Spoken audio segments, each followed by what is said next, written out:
सबको जय यीशु की। सामान्य काल का 26वें इतवार की पूजन पद्धति में भाग लेने के लिए हम सभी तैयारी कर रहे हैं या तैयार हो गए हैं या भाग लिए हैं या भाग लेने वाले हैं। मैं आप सभी लोगों का हार्दिक स्वागत करता हूं। प्यारे भाइयों बहनों, Sunday password to the word इस शीर्षक के अंतर्गत आज के पूजन पद्धति के वचनों को सुनने के लिए, उस पर मनन चिंतन करने के लिए, उन वचनों को ग्रहण करते हुए अपने जीवन पर विचार करते हुए परिवर्तन लाने के लिए, अपने जीवन में परिवर्तन लाने के लिए मैं आप सभी लोगों का हार्दिक स्वागत करता हूं। आज के सुसमाचार में मुख्य रूप से हम सबों को इस बात पर विचार करने के लिए निमंत्रण दिया गया है। जैसे कि यहाँ पर सबसे पहले यह सवाल किया प्रभु यीशु ने, तुम लोगों का क्या विचार है। ये सवाल है, तुम लोगों का क्या विचार है। किस बात को लेकर क्या विचार। यहाँ पर दो पुत्रों का उदाहरण दिया गया है। एक से पिता जाके कहता है, बेटा आज दाखबारी में जाकर काम करो। वो बोलता है मैं नहीं जाऊँगा। उसके बाद उसको पश्चाताप होता है, वो जाता है। दूसरे बेटे के पास जाके पिता वही कहता है, बेटा आज दाखबारी में जाके काम करो। वो तुरंत उत्तर देता है, जी हाँ पिताजी मैं जाऊँगा, लेकिन बाद में नहीं जाता है। इस प्रसंग को लेकर प्रभु हमसे पूछता है, तुम लोगों का क्या विचार है। अभी दोनों पुत्रों का उदाहरण हम जानते हैं। एक पुत्र जी हाँ कहने वाला, पिता को खुश करने वाला, जिसको हम अंग्रेजी में बोलते हैं प्लीजिंग पर्सनालिटी, हिंदी में बोलते हैं मक्खन लगाने वाला। अब इस प्रकार का व्यक्तित्व, जी हाँ हम बोलते हैं, प्लीजिंग करने का प्रयास करते हैं, दूसरों को इम्प्रेस करने की कोशिश करते हैं, लेकिन हकीकत में करते कुछ नहीं। हकीकत में करते कुछ नहीं। दूसरी ओर हम देखते हैं वो प्लीजिंग तो नहीं करता, वो सीधा बोलता मैं नहीं जाऊंगा, जो कि गलत है, लेकिन बाद में वो पश्चाताप करता है और जाता है। पिता का मान सम्मान रखने के लिए, पिता की बात मानने के लिए पश्चाताप करते हुए जाता है, उस कार्य को करता है। भले ही पहले दृष्टि में लगता है कि उसने गलत किया, सीधा सीधा उत्तर दिया मैं नहीं जाऊंगा, लेकिन बाद में उसने पश्चाताप किया। तो आज के पहले पाठ में भी प्रभु यही कहता है, यदि कोई धर्मी व्यक्ति धार्मिकता के मार्ग को छोड़कर अधर्म करने लगे तो वह अवश्य मरेगा। यदि कोई अधर्म करने वाला अधर्म का मार्ग त्याग कर धार्मिकता के मार्ग में आ जाए, वो अवश्य बचेगा। सिंपल लॉजिक है। हम सभी लोगों के लिए आज के दिन में बुलावा है, निमंत्रण है कि हम सब के सब धार्मिकता के मार्ग में चलें, धार्मिकता के मार्ग में आगे बढ़ें, पिता की इच्छा को जानें, उस इच्छा को समझें, उसको पूरा करें। हाँ, पिता की इच्छा पूरी करने के लिए चुनौती होगी, तकलीफ होगी, और उसको करना है, तभी जाके वो जीवन, वो सुख, वो आशीर्वाद, वो आनंद हम सबों को मिलेगा। और पिता की इच्छा को पूरी करने के लिए आज के दूसरे पाठ में हम सुनते हैं, जो फिलिपियों को लिखे हुए संत पौलुस का पत्र से लिया गया है। ईश्वर स्वयं इंसान बनता है, यानी कि प्रभु यीशु इस धरती पर अपने अब्बा पिता की इच्छा पूरी करने के लिए, अब्बा पिता के द्वारा दिया हुआ उस मिशन कार्य को पूर्ण करने के लिए इंसान बन के इस धरती पर आता। बाइबल बताता है वो ईश्वर थे, ईश्वर की बराबरी में थे, पूर्ण अधिकार था, ईश्वर के साथ समान अधिकार था, फिर भी वो इंसान बने, दास का रूप उन्होंने धारण किया। तो हमारे लिए बुलावा दिया गया है कि हम प्रभु यीशु मसीह के मनोभाव को धारण करें। प्रभु यीशु मसीह के मनोभाव को धारण करते हुए विनम्र बने, विनीत बने, आज्ञाकारी बने। ये बात आज के दिन में हम सबों को सिखाई जा रही है। तो भाइयों बहनों, हर Sunday password to the word इस शीर्षक को के अंतर्गत हम संडे के वचन को सुनकर उस पर मनन चिंतन करते हैं। 7 अलग अलग बिंदुओं पर हम लोग मनन चिंतन करते हैं। तो आज फिर एक बार मैं आप सभी लोगों का स्वागत करता हूँ उन 7 बिंदुओं पर मनन चिंतन करने के लिए। सबसे पहले हम मनन चिंतन करें जी हाँ व्यक्तित्व पर। जी हाँ व्यक्तित्व पर। बहुत सारे लोगों का व्यक्तित्व जी हाँ और जी हाँ और जी हाँ, लेकिन हकीकत में क्या है? सब खोखला है। सारे वादे खोखले, सारे प्रॉमिसेस एम्प्टी। हकीकत में खालीपन, उसमें कोई वजन नहीं है। वो जेन्युइन जी हाँ नहीं है, वो दिखावा है। उसमें एक ढोंग है, आडंबर है। ऐसे व्यक्तित्व वाले लोगों के बारे में हमें मनन चिंतन करना है। अगर ये आदत मेरे अंदर है तो हमें पश्चाताप करना होगा, हमें सुधार लाना होगा, हमें हमारे जीवन में हकीकत लानी होगी। केवल खोखले शब्दों से जिंदगी नहीं चलती। हमारा विश्वास तब प्रकट होगा जब कार्यों के साथ व्यक्त होगा, अन्यथा विश्वास कार्यों के अभाव में एम्प्टी है ही नहीं। इसलिए पहला बिंदु है जी हाँ व्यक्तित्व। दूसरा बिंदु है आज के दिन में मनन चिंतन करने के लिए, पिता की इच्छा पूरी करना हो तो हमें क्या करना है?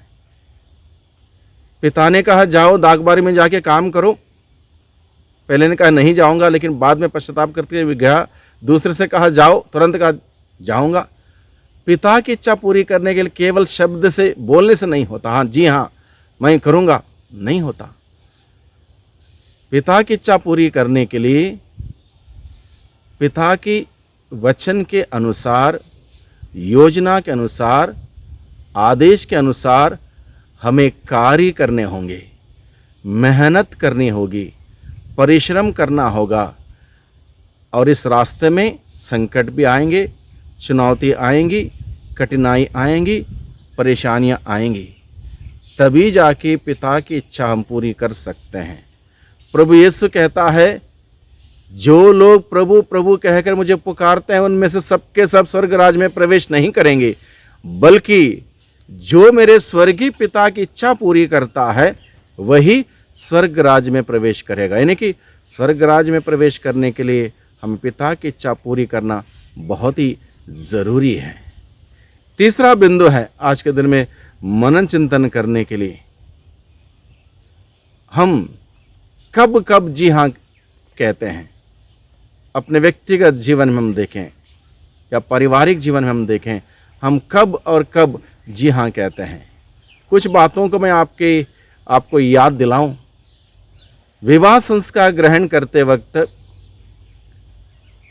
उस वर और वधू से पुरोहित कलीसिया के नाम से सवाल करता है।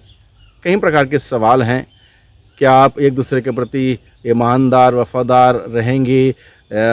विवाह के उस व्रत को अटूट रख के मान सम्मान इज्जत के साथ सुख दुख में एक साथ रहने को तैयार हैं? जी हाँ।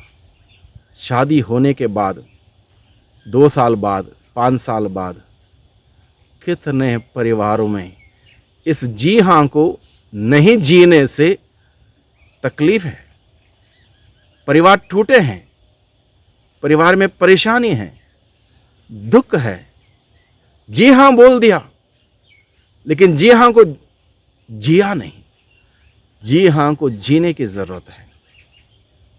और एक उदाहरण, बच्चे के बपतिस्मा के समय माता पिता से पुरोहित सवाल करता है, क्या आप इस बच्चे को ईश्वरीय मूल्य सिद्धांतों के अनुसार आगे बढ़ाने के लिए तैयार हैं? माता पिता दोनों से सवाल है। दोनों का उत्तर है जी हाँ। कितने सारे माता पिता इस जिम्मेदारी को भूल जाते हैं। बच्चा तालीम में जाता नहीं जाता, कोई वहाँ पर ध्यान नहीं दिया जा रहा। इतवार के मिस्सा में भाग लेने जाता नहीं जाता, ना धर्म माता पिता को कोई फिक्र है, ना माता पिता को कोई फिक्र है। बहुत सारे लोग हैं, वादा हम करते हैं खोखला, खाली वादा, और नहीं निभाते हैं। बहुत बड़ी जिम्मेदारी हम लेते हैं और जिम्मेदारी नहीं निभाते हैं, बहुत बड़ा पाप, बहुत बड़ा अपराध है। ईश्वर के सामने किया हुआ वादा नहीं निभाना बहुत बड़ा अपराध है। वैसे ही शादी के समय में भी ईश्वर से प्राप्त संतान को वरदान समझकर ग्रहण करने और उनको ईश्वरीय मूल्य सिद्धांत के अनुसार पालने पोसने में तैयार हैं। जी हाँ, कितने सारे लोग ध्यान नहीं देते। हाँ, ये बात ठीक है, बहुत सारे लोग इसमें गंभीर हैं, साथ ही साथ बहुत सारे लोग गंभीर नहीं हैं। वैसे हम मनन चिंतन कर सकते हैं, अलग अलग व्यक्ति का अलग अलग बुलाहट है, उस बुलाहट के अनुसार। जैसे मैं एक पुरोहित हूँ, पुरोहिताई प्रशिक्षण के दौरान उस पावन अभिषेक प्रदान करने से पहले धर्माध्यक्ष पूछता है कई सवालों को लेकर, हम जी हाँ बोलते हैं, कहीं बार हम चूक भी जाते हैं।